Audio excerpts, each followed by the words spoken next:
ايه رأيكم في المكرونة الخطيرة ديت؟ بصوا بصوا الجمال، بصوا.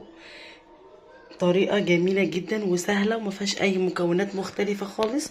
كل حاجة موجودة في البيت بطريقة سهلة جدا. بصوا جمالها، بصوا حلاوتها، بصوا سايلة ازاي كده وجوسي. بجد انا بحب المكرونة لانها هتبقى كده. اللي اول مرة يشوفني، انا ياسمين. لو عجبكم الفيديو ما تنسوش تضغطوا لي لايك وشير وتفعلوا لي الجرس علشان يوصل لكم اشعار بكل فيديوهاتي. ونسمي الله ونبدأ نشوف وصفتنا. اول حاجه كده عندي الطماطم غسلتها كويس، وهنزل بالفلفل الاخضر. بعد كده بقى ابتدي انزل بالفلفل الاخضر، فلفل رومي اللي انت عايزاه. وانزل بمعلقه ثوم بقى، ثوم متفرز، معلقه حلوه كده مليانه كده كده تمام. هضربهم بقى في الخلاط كويس جدا.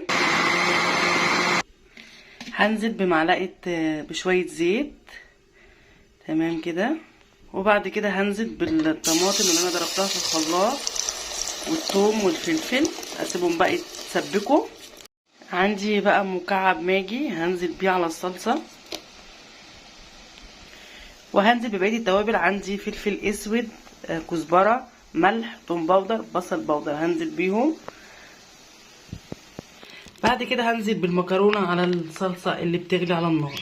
نزلت بالمكرونه، هبتدي اديها تقليبه بقى واسيبها بقى على نار هاديه تستوي كويس جدا. بصوا ريحتها جامده جدا كده. خلاص المكرونه استوت معايا اهي، بصوا، ومش معجنه ولا اي حاجه وزي الفل. بصوا بصوا جمال، ولون الصلصه خطير جدا بجد تحفه. هنغرف بقى الطبق دلوقتي. بقى غرفنا طبق المكرونه، بصوا جميل ازاي.